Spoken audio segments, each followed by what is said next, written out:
소배합은 흥화진을 거치지 않고 남진을 할 것이요. 강감찬은 거란군이 예상을 벗어나는 방향으로 움직일 거라는 예상을 했습니다. 거란 방어의 본진은 흥화진이었어요. 거란은 지난 침공에서 흥화진을 결국 무너뜨리지 못했어. 양규 장군이 흥화진을 지켜낸 덕분에 고려가 마지막 반격을 할 수 있었던 게요. 거란은 지난 실수를 반복하지 않으려 할 거요. 거란군은 40만이라는 군세를 이용해 흥화진을 무너뜨리려고 했지만 양규는 고작 3천의 군사로 흥화진을 지켜냈습니다. 흥화진이 무너지지 않자 거란은 어쩔 수 없이 흥화진을 두고 서경으로 향했었는데요. 흥화진에서 시간을 너무 많이 허비한 것 때문에 서경의 동북면에 군사들이 도달할 여유를 주고 말았어요.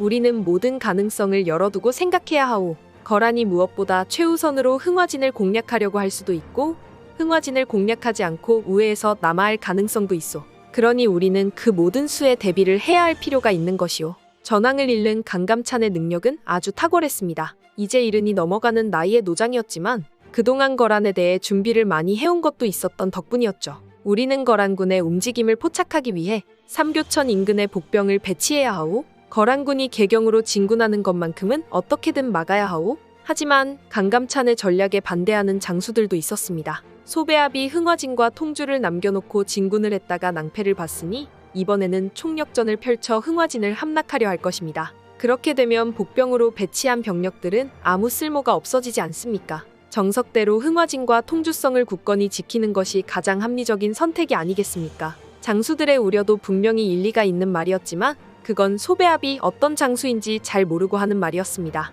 소배합은 강감찬에 뒤지지 않는 상당한 지략가였어요. 소배합 역시 고려군이 그런 생각을 하고 있을 거라는 예상을 했던 건데요. 소배합은 분명히 우리가 성문을 굳건히 걸어 잠그고 수성전에 들어갈 것이라 예상하고 있을 자요. 그래서 흥화진과 통주를 지나쳐 개경으로 진군을 하는 수를 선택할 것이요. 강감찬만이 소배합과 같은 수준에서 전략 싸움을 하고 있었습니다. 성문을 걸어 잠궈버린다면 수비를 하기에는 유리하나 성을 우회하여 진군하는 거란군을 저지할 수 없게 되잖아요. 그래서 소배합이 분명히 그런 약점을 노릴 것이라 예상했던 건데요. 저도 장군의 의견에 동의합니다.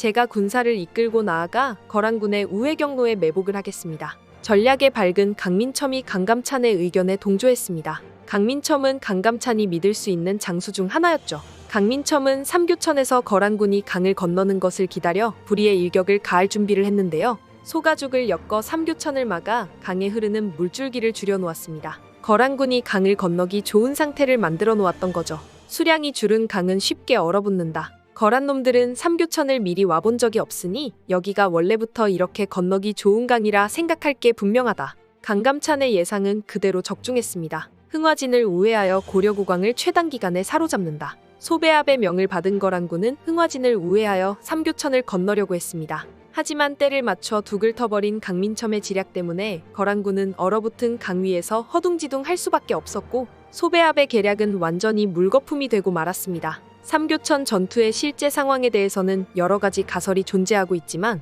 고려군이 거란의 우회 전략을 저지한 것만은 확실한 사실이라고 하네요. 이제부터 이어질 고려군의 눈부신 활약이 어떻게 그려질지 남아있는 이야기가 정말 기대됩니다. 이번 영상 재미있게 보셨으면 구독과 좋아요 부탁드립니다. 구독은 저에게 큰 응원이 됩니다. 오늘도 시청해주셔서 감사합니다.